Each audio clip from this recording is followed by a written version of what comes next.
Imagine realizing that by the end of today, you will have permanently traded 24 hours of your life for absolutely nothing. Like no new skills, no progress on your goals, not even any genuine rest. Right, which is a terrifying thought. It really is. And it's not some hypothetical worst case scenario. For a lot of us, I mean, that is exactly what we do every single day without even realizing it.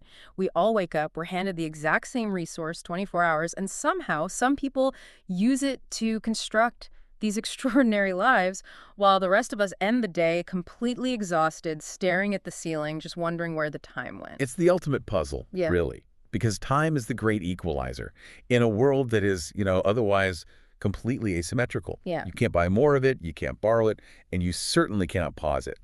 And yet we treat it with this bizarre casualness, Yeah. almost as if we secretly believe we have an infinite supply. Which brings us to the foundation of today's deep dive. We are looking at a really profound talk by Jack Ma, which was featured on the Slow English podcast.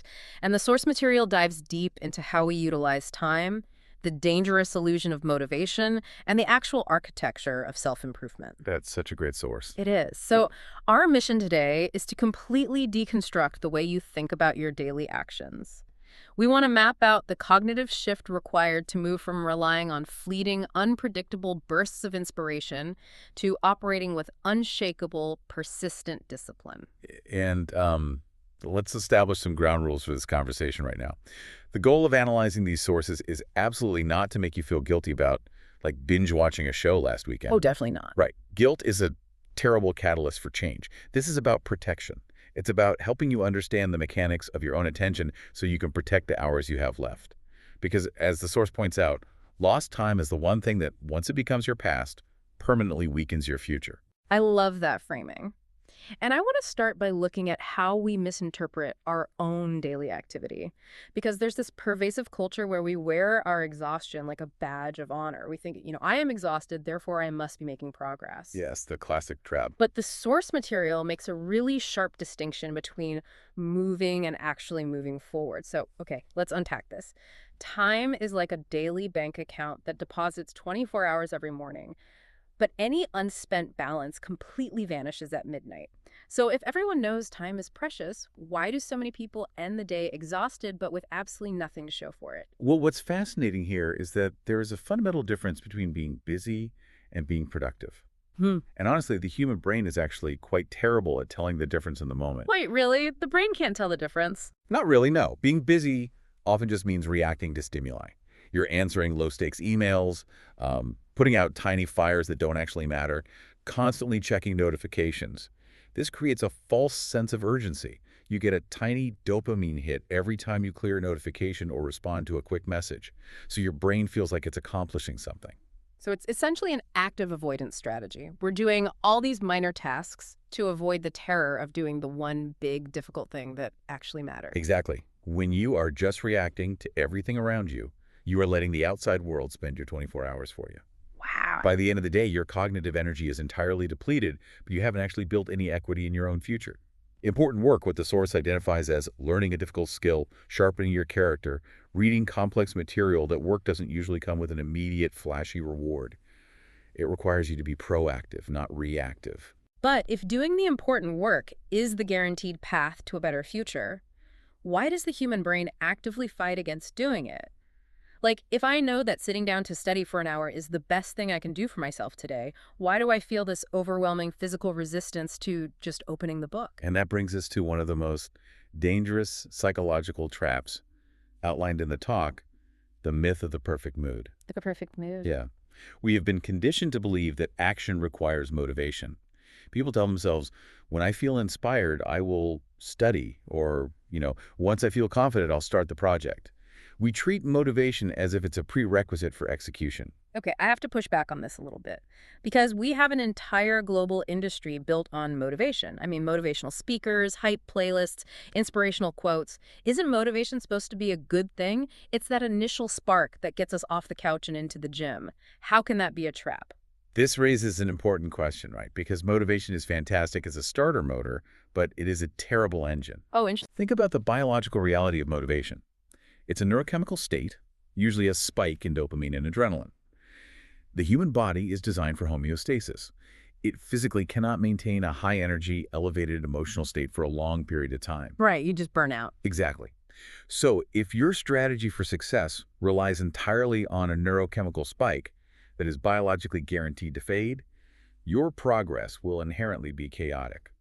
That is a really sobering way to look at it. You're basically outsourcing your future to the whims of your daily neurochemistry. Precisely. Yeah. And the source material illustrates this beautifully with the example of a student who relies on motivation. Let's say the student suddenly feels an incredible wave of inspiration on a Sunday. They sit down and they cram intensely for 10 straight hours. They feel incredibly productive. But what happens on Monday? The motivation crashes. It crashes hard. The brain experiences a refractory period. They're exhausted. The feeling is completely gone. And so they do absolutely nothing for the next 3 days. Because they're waiting to feel that way again. Exactly. They associate the act of studying with that massive draining effort. And ultimately, that reliance on a fleeting mood leads to immense stress, inconsistency, and incredibly weak results. Which highlights the fundamental difference between motivation and discipline. Because discipline, as the source defines it, means taking action even when you do not feel like it. It's severing the link between your mood and your output. Yeah, the talker phrases it in a way that really sticks with you. It says, ordinary people work when they feel motivated. Disciplined people work because they know it matters. Oh, that's good. When you operate with discipline, you completely remove the internal negotiation. You stop wasting cognitive energy asking yourself, do I feel like doing this today? You just execute. I mean, think of a professional surgeon. Right. They don't need to feel inspired to perform a successful appendectomy. They perform it because they're disciplined professionals, regardless of whether they slept poorly the night before. Okay, so if discipline is the engine that bypasses our changing moods, we have to talk about the roadblocks that are actively trying to destroy that engine. Because it's not just our internal laziness we're fighting here. We are fighting an external environment that is relentlessly demanding our attention. The source categorizes this conflict by looking at the nature of the tasks themselves, the quiet work versus the loud distractions. Yes, and this is where we have to be incredibly honest with ourselves about our daily habits. Important work. The discipline-building work that actually secures your future is inherently quiet. Right. Reading a textbook, practicing a new language, writing a business proposal, these activities do not vibrate in your pocket. They don't flash neon colors at you. They don't offer immediate applause. Meanwhile, the distractions are deafeningly loud. Here's where it gets really interesting to me. I like to think of loud distractions as like junk food for the brain. They're wrapped in bright, attractive packaging, they provide instant gratification, but they offer zero nutritional value for your future. That's a highly accurate way to frame it. Right. And think about the apps running in the background of your phone. You've got social media, endless video feeds, push notifications. You might sit on the couch scrolling, thinking you're resting, but you are actually running your cognitive processor at maximum capacity. You're processing thousands of images, opinions, and data points every minute. And the problem isn't just that these loud distractions waste 10 or 20 minutes of your day. The real danger, according to the sources, is that they actively shatter your capacity for deep focus. They train your brain to expect a novel reward every 15 seconds. And so when you finally put the phone down and try to engage with the quiet work, let's say you try to read a dense 10-page report, your brain literally goes into withdrawal.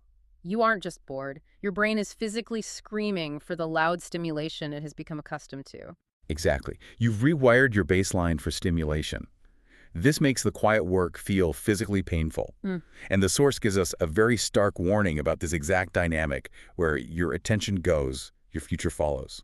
If your attention is constantly fractured by loud, meaningless noise, your future will be equally fractured and chaotic. So practically speaking, how do we actually intervene here? Because thousands of engineers design those loud distractions to be virtually impossible to ignore. In the moment, when the phone is right there and the textbook feels incredibly heavy, how do we actively reject the temptation? Well, the source provides a very specific cognitive intervention. It requires replacing your default internal question. Usually when we have an hour of free time, the automatic question we ask ourselves is, what do I feel like doing right now? Yeah, of course. And because the brain is wired to conserve energy and seek immediate pleasure, the answer will almost always be the loud, easy distraction. Right. The brain will always choose the path of least resistance. Always. So, to short-circuit that loop, you must forcefully replace that question with a better one. What matters most right now? what matters most right now. That is powerful because it immediately zooms you out.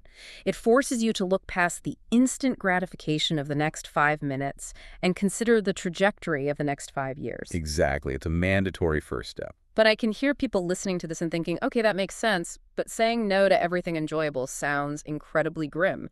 Do I need to wake up tomorrow, throw my phone in the ocean, and embrace this massive, exhausting, monk-like lifestyle to be disciplined? No, not at all. And attempting to do that is precisely what leads people right back into the motivation trap. They try to change everything overnight through sheer force of will, they burn out in 3 days, and then they regress back to their old habits. The source material emphasizes that real, sustainable success is rarely fast or dramatic. It is built entirely on the compound power of small, consistent actions. This is where I struggle, and I know a lot of people do too, because it feels totally counterintuitive. Is reading 3 pages of a book every night actually going to outpace the person who crams for 10 hours once a month? How does that math actually work in the real world? Well, think about the biological and psychological adaptations we just discussed. When you cram for 10 hours, you are causing massive fatigue and associating the work with pain. But when you read just 3 pages every night at exactly 7:00 p.m., you aren't trying to absorb the entire subject in one sitting. You are doing something much more important. You're building a neural pathway of reliability. You're normalizing the behavior. It's the difference between intensity and consistency. Intensity makes a great movie montage. We love the idea of the hero training for 24 hours straight with loud music playing. But in reality, success isn't a montage. It's not. Real success is incredibly unglamorous. Yeah. It's just the quiet, often boring act of keeping a small promise to yourself on a random Tuesday when nobody's watching. Right. If we connect this to the bigger picture, it's like saving small amounts of money. Consistency compounds over time. The person who makes a small effort daily will inevitably, mathematically, defeat the person who relies on intense, infrequent bursts of effort. Okay, so let's get really practical for the listeners right now. We know the difference between motivation and discipline. We know quiet work versus loud distractions. How do we build a roadmap from inspiration-driven work to unshakable discipline? Let's say over the next 7 days. Can we break this plan down into a concrete action roadmap? Absolutely. A 7-day roadmap is the perfect way to sequence these steps from just a mindset shift to actual practical action. Awesome, let's hear it. Okay, days 1 and 2 are all about auditing your time and changing your default question. Don't even try to do heavy work yet. Just notice every time you pick up your phone or switch tabs and force yourself to ask what matters most right now. You're just diagnosing the loud distractions and practicing rejecting them. So just building the awareness muscle first. Exactly. Then, on days 3 and 4, you choose one single, quiet task. Just one. Maybe it's practicing a language or studying a chapter or reading a business book. And you schedule it for a very specific time, like 7:00 p.m. But you only do it for 15 minutes. Only 15. That feels almost too easy. That's the point. Yeah. It has to be so easy that you can't say no. You are removing the need for motivation. You're building consistency, not intensity. I love that. And then what about days 5 through 7? Days 5 through 7. You execute that exact same task at the exact same time, but you increase it to 30 minutes. But here's the crucial part. You have to ruthlessly protect that half hour. Phone in another room, no notifications. You embrace the quiet work. By the end of day 7, you've started to physically rewire your brain to tolerate focus without needing a shiny reward. So what does this all mean? It means this completely reframes how we view success. And this brings us to what I think is the absolute most profound insight from the source material. It's the real aha moment of this entire deep dive. Because this process of discipline, of executing the 7-day roadmap, choosing the quiet work, being consistent, it does not just change your external circumstances, it radically alters your internal psychology. It does. It creates an internal ledger of self-respect. Let's look at the classic example of the morning alarm clock. When you set your alarm for 6:00 a.m., you are making a promise to yourself. When 6 a.m. arrives and you hit the snooze button, you might think you're just buying 10 minutes of sleep. But psychologically, what are you actually doing? You're neurologically teaching your brain that your own word means nothing. You're proving to yourself that your intentions are fundamentally weak. Exactly. Every time you break a promise to yourself, you write a bad check on that internal ledger. Your subconscious mind stops believing you. When you say, I'm going to start a business this year, your brain secretly says, no, you aren't. You couldn't even get out of bed when you said you would. You lose your own inner trust. Wow, that hits hard. But it means the reverse must also be true. Every time you follow through, you are building identity capital. When you say, I am going to study at 7:01 p.m., and you actually sit down at 7 p.m., even if you only read for 10 minutes, you are depositing trust into your own mind. And that is the core of true discipline. It is not about punishing yourself. It is about respecting yourself enough to keep your own promises. As you build that identity of reliability, you stop feeling lost or overwhelmed. You realize that you are no longer a victim of your fluctuating moods or the loud distractions of the outside world. You take back control of your time. So let's summarize the cognitive map we've built today based on Jack Ma's insights. First, we have to recognize that time is a vanishing currency, and simply being busy with low-stakes reactions is an active avoidance of the work that actually matters. Right. Second, we must completely abandon the trap of waiting for motivation, understanding that feelings are unstable, but discipline the act of working regardless of mood is what actually drives progress.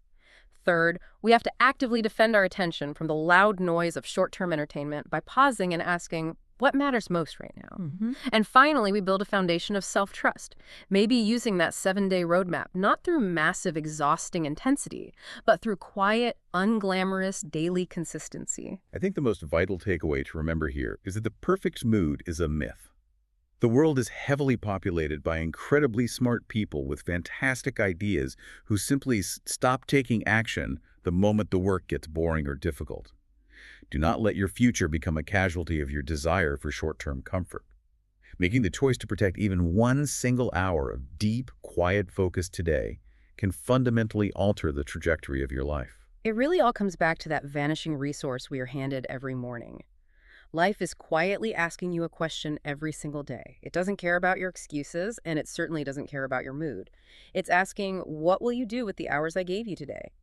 Your answer isn't found in your perfectly color-coded schedule, and it isn't found in what you tell your friends you're going to do.